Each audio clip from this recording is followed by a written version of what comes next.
Hello and good day to all of you. So in this lecture, we are going to learn about star, their types, and also the classification of stars with respect to their age and further difference in size and the internal composition as well. So prior to the lecture start, we have two learning outcomes for this lecture. So the first learning outcome or the objective of this lecture is to understand a star and their types. And the second learning outcome or the objective of this lecture is we'll be looking at the classification of the stars and also sun belongs to which type of class in these classes. So let's start with the star first. So let's look what is actually the star is about. So if you look at the definition of stars, so stars are actually the huge celestial bodies which are made of mostly hydrogen and helium that produce light and heat from the crunching nuclear frogs inside their cores. So the first principle is that the stars must have their own source of energy because of the internal features happening inside their cores or in their surface. So a star is also an astronomical object which comprising a luminous spheroid of plasma held together by its gravity. And the nearest star to the Earth is the Sun, which we receive the lights and the energy from the Sun. And there are many other stars are also visible with the naked eye at the night. So when you look at the sky in the night, there is millions or the billions of stars you can look at. But because of their immense distance, they are very far away from the Earth, that makes them appear as a fixed point of light in the sky. So the life cycle of the star span billions of years. As a general rule of thumb, that the more massive the star, the shorter is the lifespan. So how big is the star? The life of the star will be less than the smaller one. So now we'll be looking at the different types of stars. So the first type of star is a protostar. So you can look at the figures on the right side. So a protostar is what comes before a star has formed. So it's not the time the star has been formed. So it's prior to the star forming process. And at this time, it's a collection of gas that collapse from a huge molecular clouds. And this stage in stellar evolution lasts about 100,000 years. So during this period of time, just as a collection of gases collapse to form the protostar. So the increases of the gravity and pressure cause the protostar to collapse down. And this process leaves a pre-main sequence star, which later turns into main sequence star when the hydrogen fusion starts. So that is the first type of star or the early age of the stars when the star was not formed, just the gases and the collection of these huge molecular clouds are inside this body. And the second type of star is T Tauri star. So the T Tauri or the main sequence star, pre-main sequence star, are what comes after the protostar. So once these remains with 100,000 years, then it's converted into the protostar. Pre-main sequence star. And before the main sequence star, so after this we have the third type, which is main sequence star. So this is pre-main sequence star. So these stars symbolize as a youth, and they are named after the young star in the T Tauri star. So at this point in the stellar evolution, the gravitational pressure that holds a star together is also a source of all its energy. And at this stage, the second stage of the star forming, they do not have sufficient pressure or a high enough temperature in their core to onset nuclear fusion. So at this stage, there will be no nuclear fusion. So however, they are about the same temperature as the main sequence star, which is after this, but only the difference is the brighter, these are actually brighter because of their large size. And a star will remain in the T-Tauri stage for approximately 100 million years before evoluting to the next form, which is the main superstar. So now you can consider the time. So 100,000 year is here. And this protostar, the second type of star, is T-Tauri star. So it's 100 million years it remains in this stage. So now moving to the third type of star, which is the main sequence star. So most of the star in our sky, when you look at the night, and inside the universe are main sequence star, which is also called the dwarfs. So our beloved sun is the main sequence star, as well as it's the brightest star in the night sky. So the brightest star in the night sky is the Sirius. So these stars can vary in size, brightness, and mass. So you can see like the appearance of these stars look like this one. So why we can't see the difference in mass, the brightness? Because it is very far away from the Earth. So but they all have the same process happening in their core because they all belongs to the main sequence star. So that's why all the process happenings are the same inside their cores. So they are converting hydrogen to helium and creating vast amount of energy, dwarf stars. So the dwarf stars in a state of hydrostatic equilibrium, which means that the gravity is pulling the stars inward, while the pressure from the fusion reaction is pushing the star outward. So these forces balance each other so that the star remain a sphere. So the size of the star depends on their masses. Some stars can even become 100 times of the mass of the sun. So now moving to the fourth type of star, so which is called the red giant star. So you can look at the figure on the right side. So it appears like the red giant, red color. So the next stage is after the main sequence star is the red giant star. So when all the hydrogen in its core is used up and the fusion stops.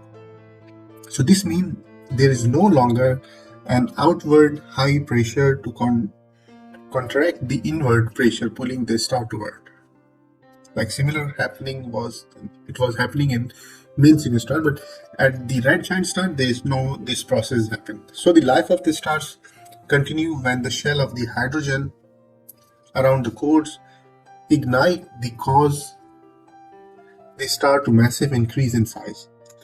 So the star then become the red giant and can be up to 100 times bigger than it was in its main sequence star. So means that at this stage, because of the inward and outward pressure, so it makes it sphere. But when the inward pressure is already released, so then it's start to expand. So that's why it appears to be larger than the previous stage, which is the main sequence star. Then the star become the red giant and can up to be 100 times bigger than it was in the main sequence star. So this stage of the stellar evolution only lasts for a few 100 million years, and its lifespan is so short because of the star only has so many layers of helium and consume before it run out and become a white dwarf. Then moving to the fifth type of stars. So fifth type or the fifth stage of the star. So a star then turn into the white dwarf when it consume all the layers of helium. So in the fourth type, they start to finish all the process or the layers of helium in its core, and then it's converted into the dwarf star. So and run out all the other elements to use as a fuel. So when the outward light pressures from the fusion reaction stops, then the star collapses inward from its own gravity. So however, even though the fusion reaction has stopped, the star still shines because of its immense heat. And it will take hundreds of billions of years for the white dwarf to cool down completely, meaning that we still don't know what will happen to the star after the stage is over. Then after that, the sixth type of stars comes in. So this is called the red dwarf star.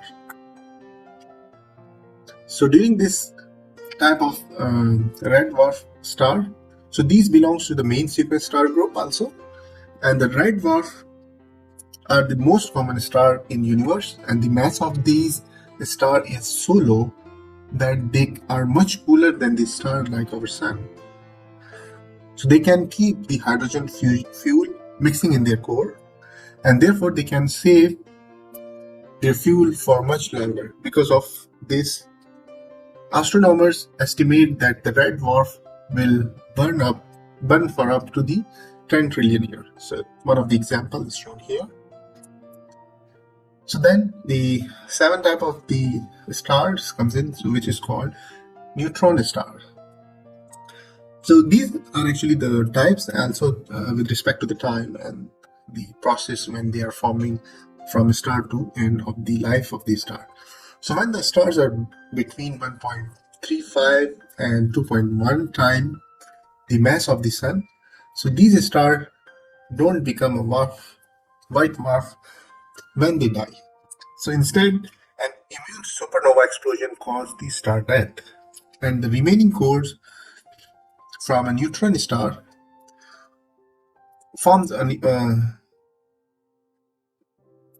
instead of an immense supernova explosion caused the star death, and the remaining cores form a neutron star. So this star earned its name due to the extraordinary way it is composed, so entirely of neutrons. So this happened because of the star has an intense gravity that crushes the electron and proton together and form neutron. If the star is more than 2.1 times of the mass of the sun, then the supernova explosion will turn into a black hole. So you can see this appears to be like a black hole. So now we are moving to the eighth type of the star, so which is called the supergiant star. So yes, as the name identify or the describe, you guess it right that these are actually the largest stars in the universe. So the supergiants are homogeneous and are dozen of times mass of the sun. So it's much more bigger than sun. And because of these stars consume their hydrogen fuel and at accelerated rate, so they die out after only a few million years. So when a supergiant star dies, it creates a supernova explosion and completely disintegrate in the process. So as you can see, the stars comes in many different masses, size and colors. So by knowing more about the stellar evolution, we can understand more about our universe. So did you know that there are over 100 billion stars in our universe? And at Cosmonova, you can name all these brightest ones. So this is just a comparison of the supergiant, blue supergiant star. So obviously here you can see this is a big star you can see. And if you look at our solar system is here. So this is the orbit of Jupiter and the sun is here. So you can assume that this is billions times larger than the sun. So now we'll be looking at the classification of the stars. So the types and based on their composition we already have been looking for. But now we're looking at the star classification. So the stars are classified by their spectra, which means the element that they absorb, and also based on their temperature. And there are 7 main type of star in order to decreasing temperature. Yeah. So which are named with O, B, A, F, G, K, and M. So these are the types of or the classification of stars. So O and B stars are uncommon, but they are very bright. And M star are common but dim. And way of understanding uh, these classifications. So you can just be remember O B, a fine, a girl, guy, or kiss me. So this O B A F G K M. So these are the just terms you can remember the classification. So when we are looking at the different classification of stars, so it's given in the tabular form. So I just focus here. So if you remember that the temperature of the sun, or we are going to learn about the temperature of the sun as well. So the sun belongs to G type of a star. So the temperature is between 5,000 to 6,000 Kelvin. So these are actually, the sun also has the same temperature. There are other also, so you can focus on them as well. So just to look at the visual observation of these stars. So normally the O is the largest or the supergiant star. So it appears to be like this. Then we have B. B is after the O, it's much more bigger than the A. Then going to the down, I mean A, F, G, K, and M. So you can see these are actually different colors, and because of based on temperature and also the composition. So you can see a different type of or the classification of stars are here. So actually the sun belongs to these G type of stars. Okay, with that's all. I think I hope you have learned about these stars, their types, and also why they are formed. And forming stars takes millions of years or the billions of years. So that's why what we are looking into the sky. So everything is that much old. So with that all, thank you so much and have a good day. So in this lecture, we are going to learn about the sun, its composition, rotation, atmosphere, and internal structure. So in the previous lecture, we have been looking at the stars and we had looked at the star types and everything. So the nearest star, which is the sun. So now we'll look at more into detail about the sun and its internal features. So prior to start the lecture, so we have this two learning outcome of this lecture. So the first learning outcome is to understand the sun and why it is belongs to G2 type star. And the second objective is also to learn and understand its rotation and looking at the atmosphere and also the internal structure of the sun. So these two main objectives will be achieved during this lecture. So let's look at the sun. So we have many graphical display of the sun. So this is one of them. And if you look at the real or the structure or the inside the features of the sun, so it appears to be like this without the outer atmosphere. So sun is actually only the star of our solar system and it is the heaviest among the solar system. So all the planets like Jupiter, Saturn, Uranus, Neptune, every planet is smaller than this one. Even we combine all the masses of the planets, it's still not bigger than the sun. So it is a ball of hot burning gases and it is also the nearest star to the earth. And the light from the sun takes approximately 8 minutes to reach to the earth's surface. And also it is the source of energy for life on the earth. If there is no source of energy, then the temperature of the earth will be increasing a lot. So because of the sun, we have maintained temperature on the surface of the earth, and which is only the survival of the human life. And there are about 3/4 of the sun masses consist of hydrogen, while the rest is mostly helium. So these are the composition of the sun. So looking at more on the feature of the sun. So on the sun surface, there are some dark patches which are known as sunspots. So over here you can see this is in a different color display. So I'll show you another display which shows the sunspot. So now you can consider in this figure is these spots are actually the sunspots. So these are patches of the gases that looks darker since they are cooler than the other surrounding surface. So let's looking at the furthermore about the sun. So one more one of the more than 100 billion stars in our galaxy, as we learned in the previous topics as well. So the dimension or the diameter of the sun is 1.3 million kilometers, and the mass is 1.989 raised power 30 kilogram. And if you look at the temperature of the sun is actually 5,800 Kelvin, which is the surface temperature. And obviously the temperature of the core is much more higher than the surface. So it's about 50 million Kelvin is the core temperature.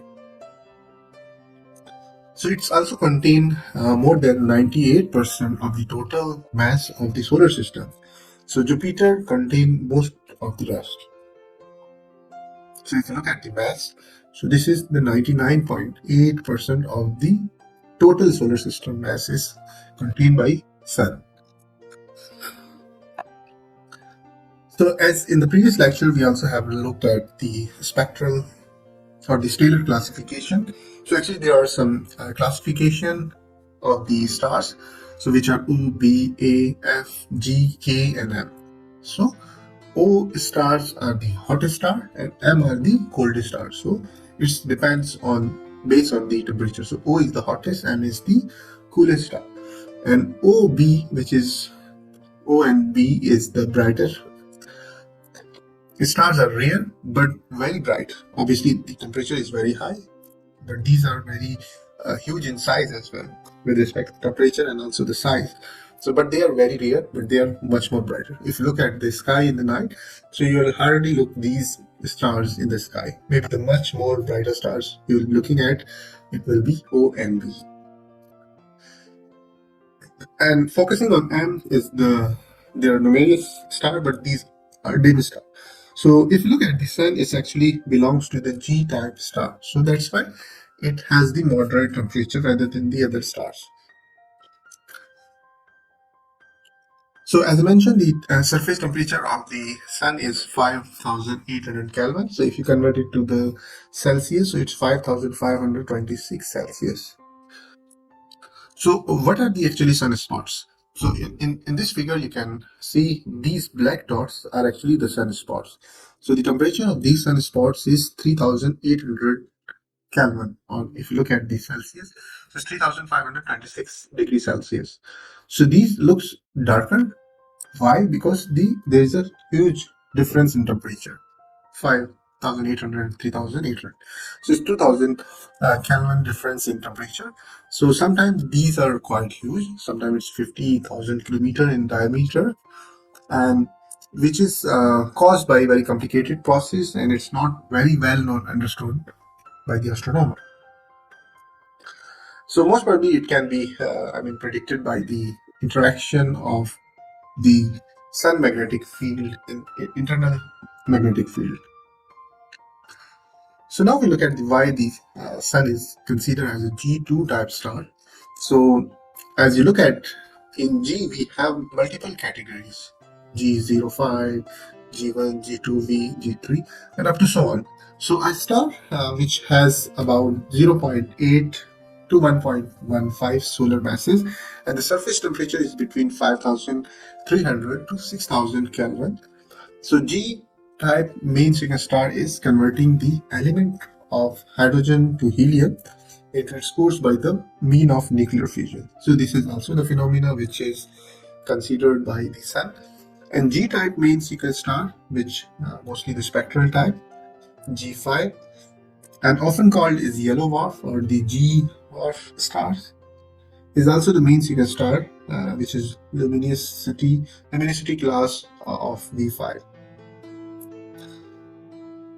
So now when we look at here, so all the principle which follows by the sun is passing to this type of, so the spectral type is G2V, and the mass is 1.07, and the surface gravity is 4.35, and the effective temperature of the surface of the sun is 5,800 Kelvin, and the color index is 0.625. So when it passes through these all processes, then we have defined the sun is G2 type star.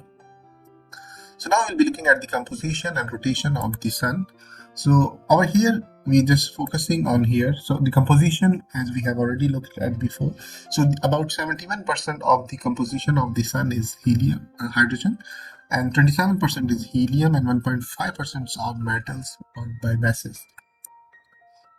So this changes slowly as hydrogen convert into helium in its core, and the outer layer exhibit different rotation, or it's called the odd behavior, when the different part of the rotation of the object move in different angular velocity at a different latitude or the depth body of the sun. So here is an example or the figure which explain the rotation of the sun. So let's look at the equator first. So at equator, if you focus here, this equator actually takes about 25.4 days to get to this point again. So it means one rotation is 25.4 days, and the pole the rotation is different, so it's 36 days over here. So in between it can be explained. So over here is 25 days, then 26, 28, 31, 36, up to 36. So the differential rotation extends considerably down into the interior of the sun, but the core of the sun rotates as a solid body. So the sun core is approximately 25% of its radius are extreme, and the temperature is 15.6 million Kelvin, as I mentioned in the previous slide, and the pressure is 2,250 billion Sat. And the center of the sun density is more than 150 times of the water. Now looking at the internal structure of the sun, and also looking at the nuclear fusion. So initially, similarly like the Earth, we also have the internal structure of the sun. So inside we have the core here. So core is the innermost part of the sun, which is 20 to 25% mass of the whole sun. And radius the radius is 20 to 25%, and where the temperature and the pressure are sufficient for nuclear fusion to occur. And the hydrogen fuses into helium, which cannot itself be fused at this point in the sunlight. So the fusion process releases the energy, and the core gradually becomes enriched in helium. So first internal structure is the core, which is 20 to 25% of the radius. Then the second part is the radioactive zone, so which is this zone we have. So this zone has the convection cannot occur until much nearer to the surface of the sun. So therefore, between about 20 to 25% of the radius and the 70% of the radius, there is a radioactive zone in between this radius. So radioactive zone, and in which the energy transform occurs by means of radiation proton rather than the convection. Then we have the tachyline, which is over here. So this point is actually the tachyline. So this is actually the boundary region between the radioactive convection and the convection zone. So this is the radioactive convection above the core, and this is the convection zone. So in between is called the tachyline. Then we have the convection zone, which is over here. So it's actually between about 70% of the sun radius and the point close to the visible surface of the sun.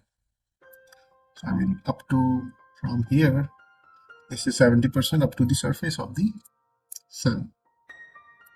And the sun is cool and diffuse enough for convection to occur, and this becomes the primary mean of outward heat transfer, similar to the weather cell which form in Earth atmosphere. So this was actually the internal structure. So now we'll be looking at the atmosphere of the sun. So there are also different atmosphere. Similarly, we have the Earth atmosphere. So the sun also has the sun atmosphere. So the first of all, we have the first layer in the sun is actually the photosphere.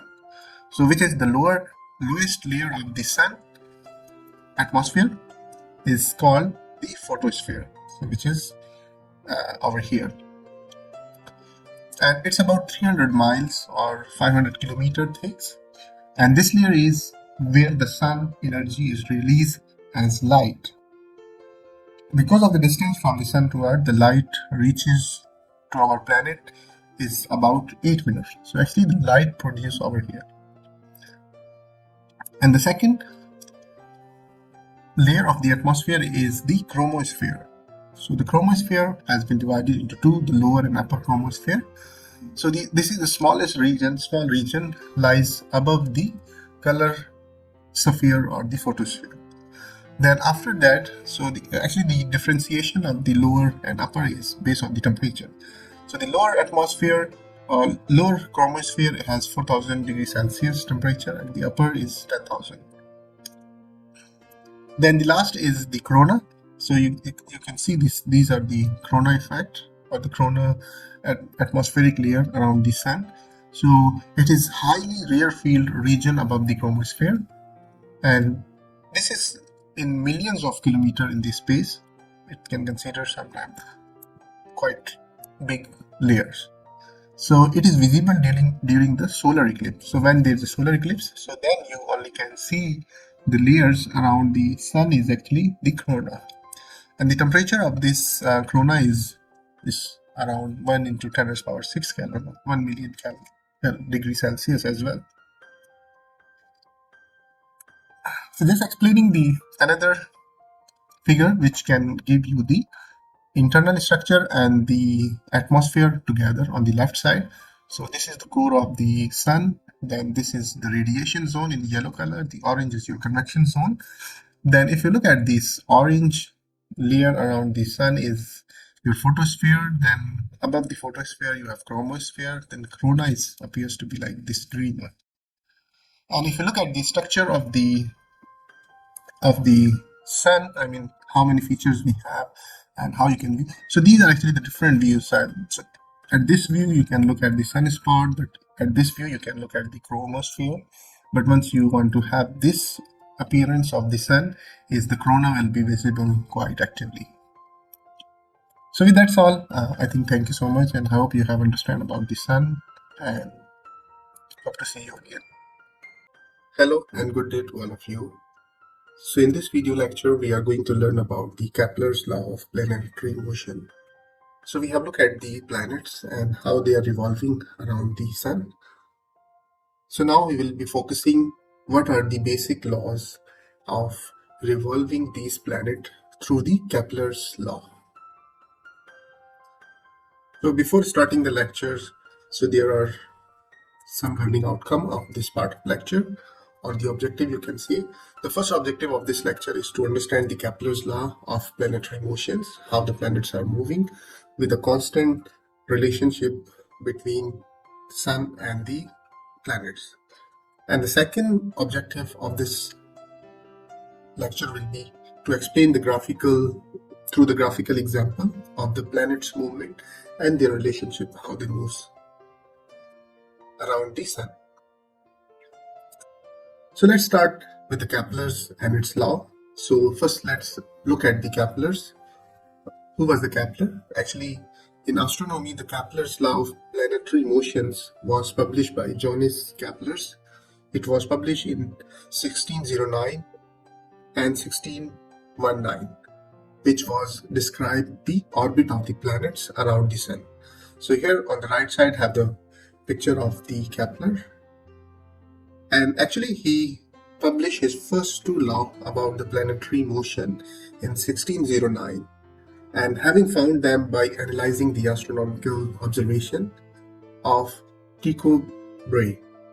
And the third law, which was about the distance covered, and we are going to discuss, it was published in 1690. So what are those three laws? So just to give you an overview, so the first law of Kepler's was about the orbit of the planets is an ellipse with the sun at one of two foci. And the second law of the Kepler's about the planetary motion was a line segment joining a planet and the sun swept out the equal area during the equal interval time. So it states that every planet which is moving around the sun has the equal area. So I'm going to explain it when we are discussing in the detail. And the third law states that the square of the planet orbital period is proportional to the cube of the length of the semi-major axis of its orbit. Also, these laws known as the first law known as law of ellipses, and the second law is also known as law of equal area, because we are talking about the equal area, so about the equal area distance. And the third law is called the law of harmonies. So let's look at the first law, so which was the orbit of every planet is an ellipse with the sun at focus. So on the right side figure you can see here, so actually the orbit of the planets are not circular shape, but it's in ellipse shape. So it says there can be two focus of the one ellipse. So the one focus is here and the second one is here.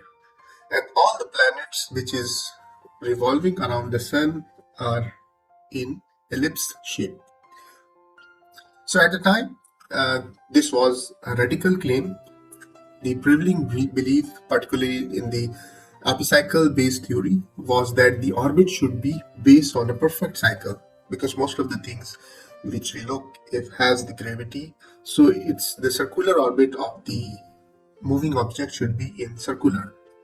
But although an ellipse is not the same as a circle, as I mentioned, because circle should have the one focus, but ellipse has two focus, which is shown here. The most of the planet actually follows the orbit with low eccentricity, which means they can roughly approximate it as a circle. And the Kepler calculations prove or demonstrate the truth about the planetary motion.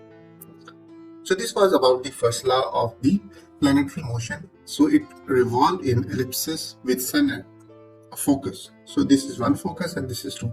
So sun is still stay here and all the planets revolve around this sun. So let's look at the second law, which makes more sense to understand the first law. So he stated that a line joining a planet, so let's say this is the planet orbit, a line joining a planet and the sun swap out the equal area during the equal interval of time. And the planet move faster when they are near to the sun. So let's say if the planet is here, then it will move slow. But when it's near to the sun, it will move fast. So the same area is swept out in a given time. So let's say if it takes 1 day to move from P3 to P4, and also it takes 1 day from P1 to P2. So the planet will move faster here and be slower at this position. And obviously if it goes here, it will be more slower. So when the area of this triangular or these points can be calculated, so this area 1 and area 2 is actually equal. So that was about the second law of Kepler's about the planetary motion. And as I mentioned, it also known as the law of equal area. So this is quite understanding. And obviously when our planet is on this position, it moves faster. So that time we have the short of the days. But if we goes here, then it's long of the day. So further explanation to this Kepler's second law versus Newton's predictions. So about a century later, 100 years later, Newton shows using his theory of gravitational. So that this is a direct consequence of conservation of angular momentum. So it can be shown that the angular momentum is proportional to the area swept out by the orbit of the planet. So as you know, the sun gravity accelerates when the planet is here in near. It accelerates the planet and come closer to the sun and decelerate when it is away or the way out from the sun. So however, since the Keplers predict the Newtonian gravity, he arrived at his conclusion empirically. So which empirically we are not going to explain here, but just theoretically I am going to explain in this part of the lecture. So now moving to the third law, so which is actually quite interesting law, which was proposed in 1690, sorry. It states that the square of the orbital period, which is the p square of a planet is directly proportional to the third power of the semi-major axis. So in this case, let's say p square is your planet orbital period of the planet, and this is the semi-major axis. So it also implies that the period of a planet to orbit of the sun increases rapidly with the radius of its orbit. Obviously, when the planets move, let's say if the planet which we are considering is away from the sun, the radius of the planet will be increasing. So it compares the orbital period and the radius of the orbit of the planet to those of the other planets. So unlike the Kepler's first law and second law, which was describe the motion characteristics of a single planet, the third law makes a comparison between the motion characteristics of the different planets. So symbolically, we can represent p square is directly proportional, which is the period of the orbital period of the planet is directly proportional to the a cube, which is the third power of the semi-major axis. So over here, p is the orbital period of the planet, or we can say as a t, which I'm going to explain in the next slide. R is or the semi-major axis of the orbit. So the proportionality constant is the same for any planet which is around the sun. So you just have to put the planet, let's say if we have the earth over here, let's say if we put the p square earth divided by a cube of the earth, so which is the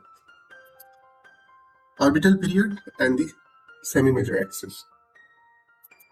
So this is one of the graphical example in which actually we are showing. So let's say this is your Mercury planet and this is the earth, probably the Mercury, Venus, Earth is here. So must be Venus in between here. So let's say if we are calculating the ratio of the planetary motions, then we can say the R1 for the Mercury and R2 is for the Earth. And similarly, how much time it takes to revolve around the sun is the time period. So also the time for revolving around the sun for Earth is a different.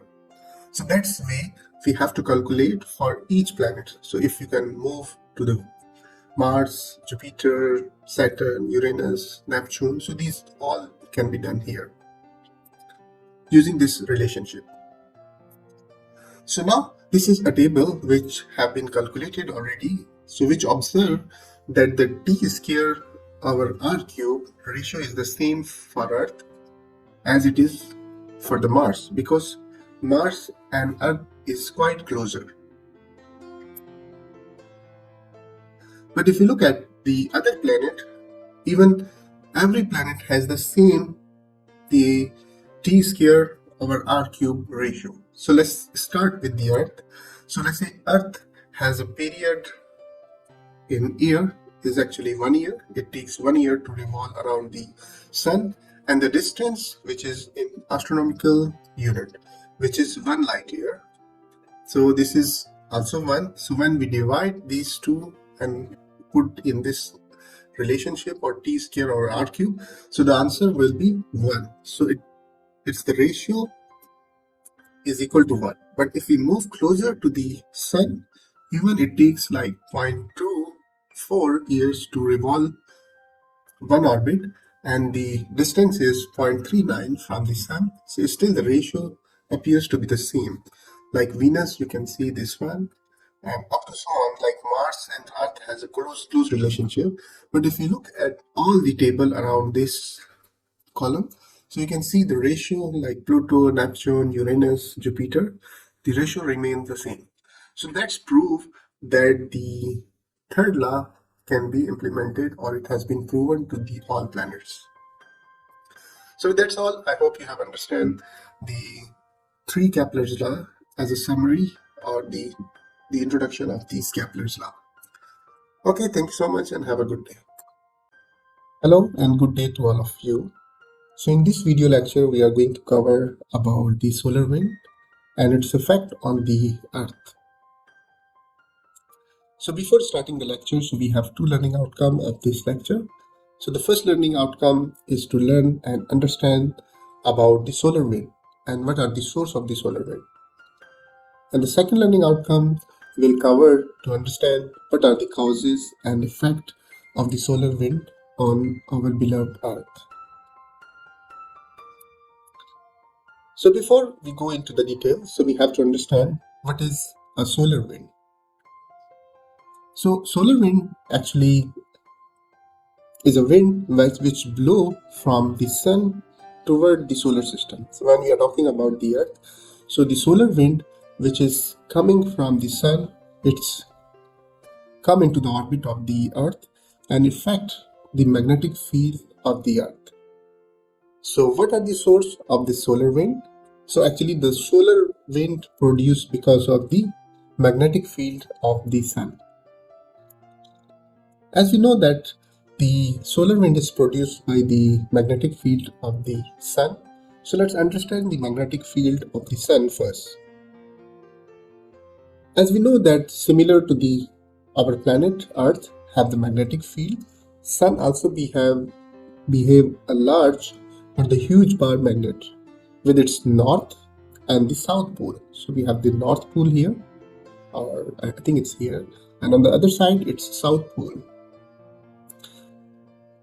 But the sun magnetic field is about twice as stronger as the Earth, and it's much larger, and the magnetic field of the sun can be reached toward all the solar system. And the interesting fact about the solar magnetic field is that the poles flip at the peak of solar activity cycle in every year. So the poles like north and south poles can flip from south to north. And the sun magnetic field is very strong, as mentioned, by relating to the terrestrial standard such as Mercury, Venus, Earth, and Mars. But it is very complicated as well because it keeps changing and there are some activities happening. So we are going to understand that activities, when it is happening, and what are the least solar activities cycle in last centuries or throughout the sun has been came into being. So its magnetosphere, which is obviously the where the magnetic fields reaches. So the magnetosphere is actually extend well beyond to the Pluto. So it's actually the magnetic field of or the magnetosphere is throughout the solar system. So in addition to the heat and light, the sun also emits a low density stream of charged particles. So mostly these particles are electrons and protons, which known as a solar wind. So actually when the solar winds blow, they contain or it contain the electrons and protons and which propagate throughout the solar system that it can affect any planet in the solar system. And if you look at the speed of this solar wind is actually 450 kilometer per second. So there are many analyses have been done in spacecraft using the spacecraft. So today we are going to discuss about the spacecraft which is Ulysses. So which collected the data for the solar wind. So the primary mission of this space Ulysses was to orbit the sun and study its all latitudes. So we have a different latitude of the sun. So we have to study all this sun latitude. And if you more want to know about the latitude and how it's revolving, so you can refer to my previous lecture. So this spacecraft mission was actually from 1990 to 2009, and the purpose of this space Ulysses was to understand more about the solar winds and its atmosphere. So from this data, the solar wind is a stream of charged particles released from the upper atmosphere of the sun, which is called corona. And recent data from the space Ulysses shows that during the minimum of solar cycle of the solar wind emitting from the polar regions flow nearly double the rates, which I mentioned 450 kilometer. It's almost double the rate, which is 750 kilometer per second. than the lower latitude. So the upper latitude has the lower rate, but the higher latitude has the higher rate of the wind speed. And the comparison of the solar wind also appears to be the different in the polar regions, like North Pole and the South Pole has a different range of the solar wind. So on the right side, the figure shows actually the data or the orbit of the space Ulysses. So it was started, as mentioned, in 1990. So it's around somehow here. So you can see the data from 1999, 2000, 2001, 2002, 3, and again it comes to here. So you can see the Earth orbit is here and the Jupiter orbit is shown in this region. But the space Ulysses orbit was in this dimension. So there are also recent activities has been doing.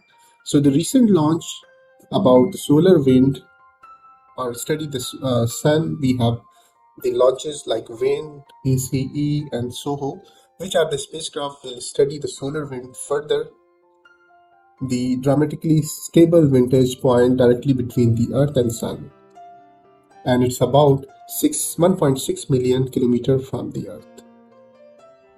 Obviously, all the data which are being updated time to time can be discussed more. So let's look at the solar cycles. So what are the solar cycle? Actually, these are the some cycles in which there are some solar activities happening throughout the years or throughout the centuries. So as I mentioned, the sun output is not entirely constant and nor it is the amount of sunspot activity. So sometimes there are large magnetic storms coming in into the solar system, but sometimes it's less. So the figure or the graph which shows from 1600 to 2050, so it's almost 450 years data. So now here you can see this actually shows the solar activities or the solar activities happening in the sun. So like here in this region you can see this was a very low sun activities happening during the time of 1600 to 1700, or it can call the Maunder minimum. So this was the period where the sun activities was very low. So what it does, it actually affects all the region in the northern Europe, sometimes known as Maunder minimum. So at this time there was a very cold in the region of the Europe. So because of the low sunspot activity. But after that, after the 17th century, you can see the activities are gently changing, it's not drastically changes. And also there is a prediction that NASA has been predicted. So there will be a large sun activities will be happening, or the low sun activity, sorry, will be happening in 2025. So which is almost after 3 years. And also if you look at the sun formation, so since the formation of the solar system, the sun output has been increased about 40%. But obviously these solar activities are because of the sun magnetic field. So this keeps changing, and obviously in every 11 year we have the change in solar activity. So you will be looking at your data if you think from now on to back into the 11 years. So you can see there will be a drastic changes in your weather. Probably you will be feeling quite hot or quite cold during these activities, and these activities has been changing, and NASA has been working on understanding the solar wind more closely. So also there are some movies uh, which has been released in 2002, 2006, 9, 12, 16, and 2022. So these are actually based on these solar activities, which was in the time of the Maunder minimum. Now also look at the solar wind source. What is the source of solar wind? So when the solar winds started from here, so it's propagate throughout the solar system. So you can see this yellow uh, region, which shows the solar wind, which is propagating throughout the solar system. So now we look at the effect of solar wind on the Earth. As we know that Earth also has the magnetic field, which is throughout the Earth. But obviously, this can be affected with the high intense magnetic field of the Sun, because as I mentioned, the magnetic field of the Sun is double than the Earth magnetic field. So during the time when there is a large solar activity is happening, then it can produce a high magnetic storms, which comes into the region of the Earth, and it can affect on the electrical equipment on the Earth. So these solar winds or the solar magnetic fields can cause the massive space weather storm that disrupt the satellite in the space and sometimes our communication system and also the power grids on the our Earth. So with that's all, I think you have learned and understand about the solar wind and what are the effects of the solar wind on the Earth. With that's all, thank you so much and have a good day. Hello, good day to all of you. So in this video lecture, we are going to learn about the sunspots and how many types of sunspots we have and what is the source of sunspots. And finally, we will look at the effects of the sunspots on the Earth. So before going to the lectures, we have some learning outcome. So the first learning outcome or the objective is to learn and understand the sunspot and the cause of higher sunspots activity at the sun. And the second learning outcome is we will know what are the effects of the sunspots on the Earth. So let's start with the understanding what is a sunspot. So sunspot is actually a temporary phenomena on the sun's photosphere, which is the layer. I mean, if you want to understand the photosphere or the atmosphere of the sun, so you can refer to my previous lecture. So these activities are going to be held in photosphere, and these appears to be a darker spots than the surrounding area. So on the right side figure, you can see this is the surface of the sun, the photosphere, and you can see the darker portion which is over here.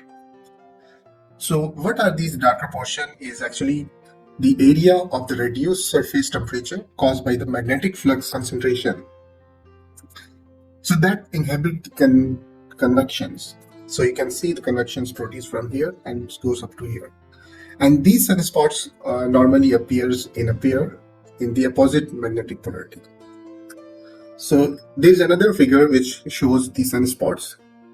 So you can see this is one of the sunspots. Actually, there are multiple sunspots in this region. Over here, this part and this part. And also there is some other scales of the figures which shows the sunspots like this. So this is the photosphere or the surface of the sun. Then these are the sunspots which looks like this one. And if you want to understand the size of the sunspots, so these are not very minor. So most of the time they are quite bigger. So you can see there are some sunspots which are actually larger than the whole size of the Earth. So this is approximately size of the Earth, and you can see a sunspot which is quite bigger than the Earth. So there are also some types, or maybe you can say the classifications of the sunspot based on their magnetic field. So the sunspots comes in all size and shapes, as I mentioned. So some group of the sunspot have more complex magnetic structure than the sunspots group and are more likely to produce the solar flares. So there are different classification. So the first classification of the sunspot is called the alpha, which belongs to a unipolar sunspot group. Then after that, we have the second group, which is called beta. And this sunspot group that has positive and a negative polarity or a bipolar with a simple division between the polarities. Then after alpha beta, then we have the third one is a gamma. So it's a complex region in which the positive and negative polarities are so irregular and distributed that they cannot be classified as a bipolar sunspot group. Then the fourth one is beta gamma. So it's a combination of the second and third classification. So in this, actually, we have the bipolar sunspots group, but complex enough so that no lines can be drawn between the spot of the positive polarity. Then after the fourth one, beta gamma, then we have the delta. So this is the group or the classification which is ambiguity of the opposite polarity in a single penumbra. And the sixth type of the sunspot is beta delta. So this actually the sunspot group with a general beta magnetic configuration, but contain one or more delta sunspots. So I mean it's a combination of beta and delta. Then the seventh one, which is the second last classification of the sunspot, is a beta, gamma, and delta. So these are a combination of these three, and these sunspots groups with a beta, gamma magnetic configuration, but contain one or more delta sunspots. Then finally, we have the eighth classification of the sunspots, which is gamma and delta. So the sunspots group with the gamma magnetic configuration but contain one or more delta sunspots. So these are the classifications of the sunspots. Now you will be thinking that how we can look at the sunspot and what are the temperature of these sunspots. So there's some studies are saying that the sunspots can be visible from the Earth without the aid of telescopes, but normally it's happened when we have the solar eclipse, during the solar eclipse. And if you look at the temperature of the sun, so it is actually 5,800 Kelvin. But when there is a sunspots like this black spot, these black spots, so the temperature of these sunspots is 4,000 to 4,500 Kelvin. And if a sunspots were isolated from the surrounding photosphere, I mean from this part of the photosphere, it would be brighter than an electric arc. So now we'll be looking at the number of sunspots activities yearly. I'm showing you the data from 1760 to 2020. So right here on the y-axis, we have the monthly sunspots numbers. And on the x-axis, we have the times, which is in years. So it's a start from 1760 to 2022. So you will be observing that you can see after a certain time, there is a peak of sunspots activity, then it goes down. Then suddenly it goes up, down, up and down. So if you calculate the years, how many years it takes to go up and down, so it's almost 10 to 11 years, like 1780, then some 1760, 1770, 1780. So it's almost 10 to 11 years. So as I mentioned in my previous lecture that the sunspots activity or the sun magnetic fields is actually flipped in 11 years, roughly 11 years of the time of the Earth. So now we can say that this is proven that every 10 years we have the sunspots activities higher and then it fall down. So let's look at the data, which is quite close. Let's say it's in decades. So from 2010 to 2022, recent data. So in this data, you can see from 2010 to 2020. So you see in between 2010 and 2020, we had the higher sunspots activity, which was in 2014 or around 2014 or 15 like this. We have the higher sunspots activity. So during that time, you will be looking at there is some effects which has been observed on the surface of the Earth. I'm going to discuss that in later on. So now, right now we are here in 2022, which is today is July.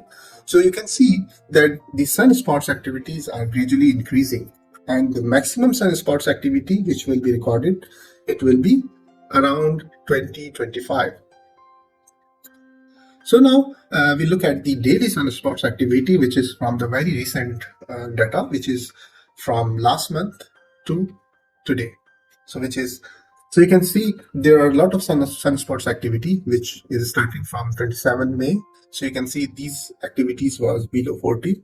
Then suddenly it goes up to 70. Then if you look at the middle or the start of the month, so you can see number of activities are increasing and decreasing. So it's not the constant, but they have a certain range based on the whole year data. So if you look at the activity, which is, I mean, the today, so today or the yesterday activities was quite high. It was about 80 sunspots activity per day. So from this slide, you can observe that every day there are number of sunspots activities are being held on the surface of the photosphere of the sun. So this is a graph which is taken from some solar cycle. So over here, they have forecast the sunspots activity, which will be gradually increasing.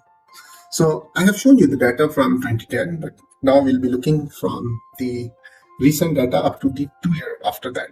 So now here you can observe that the sunspots was quite low in 2020. Then in 2021, it's gradually increasing. Then 2022, which is now, so we can see a number of activities goes up to 160. So the green line actually shows the daily activities or monthly activities, actually the summary of the monthly activities which has been increasing.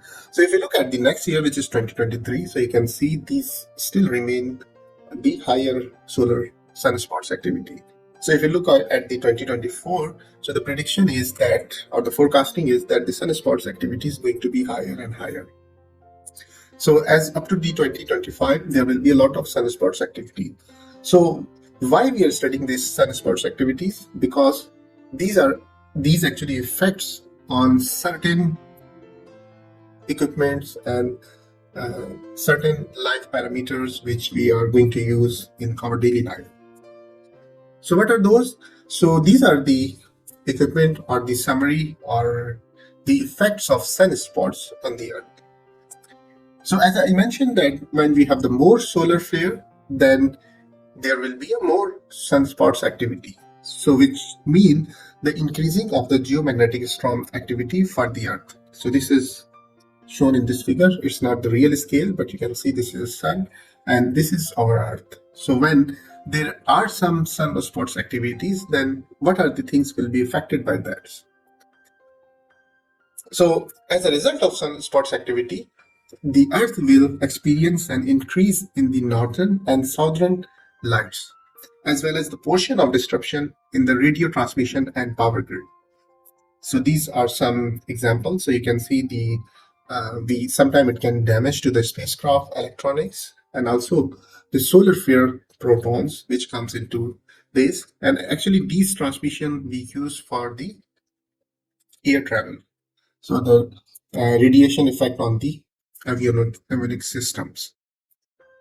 So as I mentioned that the sunspots have a lower temperature than the rest of the sun, but still the many scientists believe that when there are a lot of sunspots, the sun actually gets hotter. So it means the temperature will increase.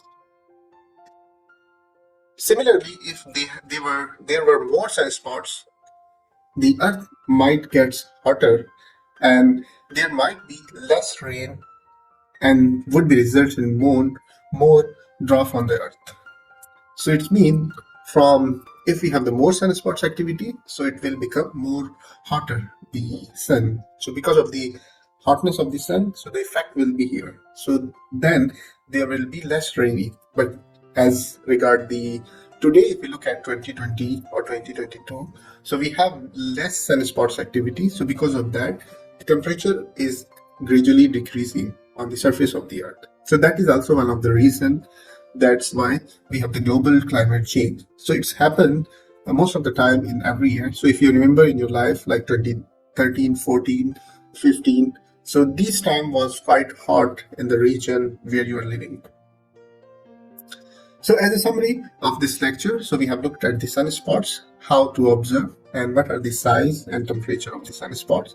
And we have also looked at the daily sunspots number. And obviously we have looked at the forecasting of the future sunspots activities and also the effects. What are the effects of these sunspots on the human equipments? Okay, that's all. Thank you so much. I hope you have learned the sunspots and how they affect on our daily life. Thank you so much and have a good day. Hello and good day to all of you. So in this video lecture, we are going to learn about the sunspots events which has been happened in last centuries, and also we look at how we can observe the sunspots and their application. So before starting the lectures, we have some learning objective for this piece of lecture. So the first learning outcome of this lecture is to learn and understand the sunspots and their observation and also application. And also we will get to know about the events of the higher sunspot and also the terms which use for sunspots in the sun. So before starting the sunspots, so we need to get to understand what are the sunspots and when they are higher and they are lower. So these sunspots are actually related to the solar cycle. So as mentioned in the previous lecture as well. So every year or so, the sun magnetic field completely flip. So the north and south pole flip together in every 11 years. So this is the time when they are going to flip. So let's say in 2010, so this was the North Pole. Then once it's flipping in the 11 years, so 2020 it will be coming toward the another North and South Pole. So during the time when they are flipping at this stage, is a higher sunspot activities happening. So that is the reason to let you know what's the relation of solar cycle and also the sunspot activity. So there is two terms which use for solar maximum and solar minimum. So the sunspot activity cycles about every 11 years, and the point of higher sunspot activities during this cycle is known as solar maximum. So at this time on the right side, so you can see the higher sunspot activity. So you can observe a lot of number of sunspots on the surface of the sun. But when there is a less sunspot activities, then obviously you will not be able to see a number of sunspots on the surface of the sun. So at the start of the cycles, I mean, as I mentioned in the previous figure, let's say in 2010, it was started. So the sunspot tends to appear the higher latitude and then moves toward the equator. So this higher latitude is from here on the top and moves toward the equator. And the cycle approaches the maximum is called the sporer law. So it can be explained by the sporer law. So we are not going into details of this law, but just to observe that when the sunspots are maximum and minimums during the cycle. So there was a time, it was actually in 17th century. So during that time, there was a very less amount of sunspot activity on the surface of the sun. So that was the cause of the time in 17th century. It was very cold in the northern region of the world. So you can see this figure actually explain how the temperature was affected, or the temperature dropped down a lot at the North Pole in the Europe and all these areas. Now we look at the events of the sunspots. So the first event which I'm going to discuss is about the Carrington event. So this was happened in 1st to 2nd September in 1859 during the solar cycle 10. So that was the time there was most intense geomagnetic storm in the recorded history. And you can see this figure. So this actually explains the geomagnetic storm which is hitting to the surface of the earth. And it created a strong auroral display that were reported globally and caused sparking and even the fire in multiple telegraphic stations. And not only this one, but it also has interrupted electrical telegraph services and caused visible aurora boreals as far south as Havana, Hawaii. And also in the room with a similar activity in the southern hemisphere as well. And the second event which was happened in recently, which was in 2003, November 2003 at 7 or 1929 UTC time. And you can see from this figure, so actually this is the most powerful flare which was observed by the satellite instrument which was during that time in 2003. So this was actually disrupt the transmission between the satellite and the communication centers for 11 minutes. So there was no communication between the satellites and this communication center. So that was the important event which was recently observed because of the sunspots activities. So now we look at the some terms of the sunspots, how we can explain the sunspots. So the first term is umbra. So umbra is actually the inner surface or the inner part, which is mostly the darker portion of the sunspots, and it's relatively has the cooler region. I mean, the temperature is low rather than the other part of the region. So normally the temperature of this umbra is 3700 Kelvin. And the second term is penumbra. So in penumbra, it's the outer surface or the outer portion of the sunspots, which is relatively a lighter to darker region, which is shown like this one.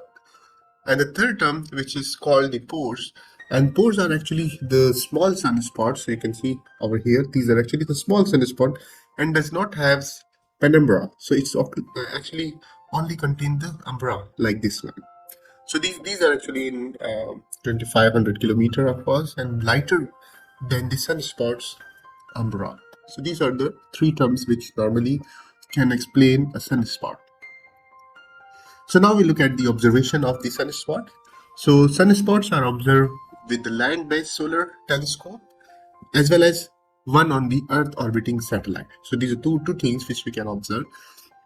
And normally these telescopes use the filtration and the projection techniques from here. And additionally, they have a lot of filters and cameras of the various type inside this telescopes. And obviously there is some specialized tools such as spectroscope and spectrohelioscope are used to examine the sunspots in the area of the sunspots. So obviously we cannot look directly. So you can see here, this is one of the picture. So from here, they actually looking at this solar eclipse.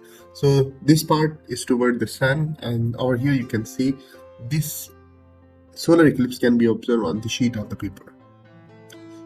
So as mentioned, you cannot look at directly to the sun. So if you're looking at directly at the sun with the naked eye, which probably damage your vision. So for that purpose, obviously there is a lot of designs of the telescopes, so which uses the projected image or the directly through the appropriate protective filters which is installed inside this telescope.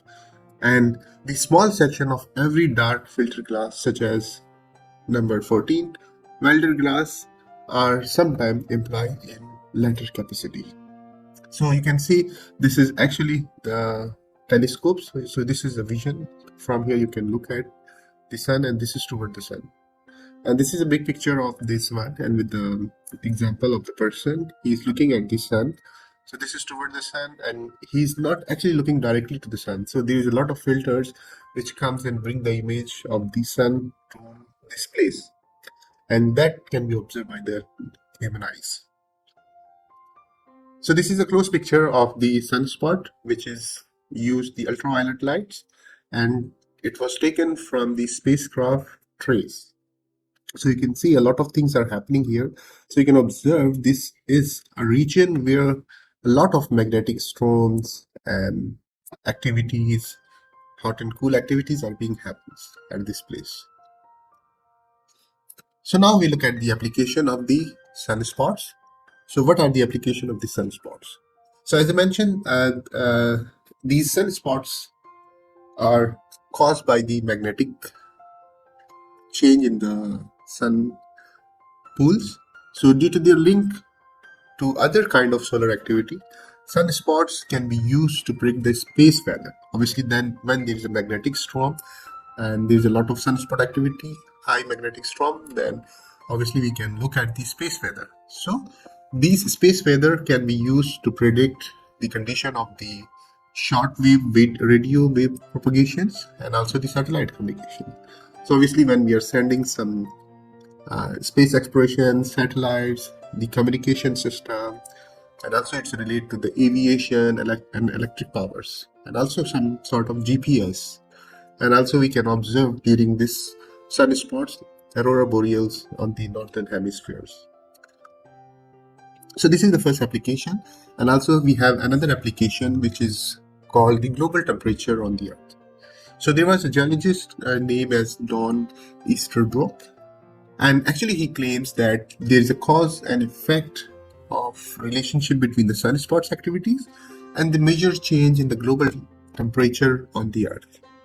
So from this figure on the right side of this slide, so you can look at, so this is actually a long-term figures which explain 200 centuries almost here, 1860 to 2000, maybe more than that.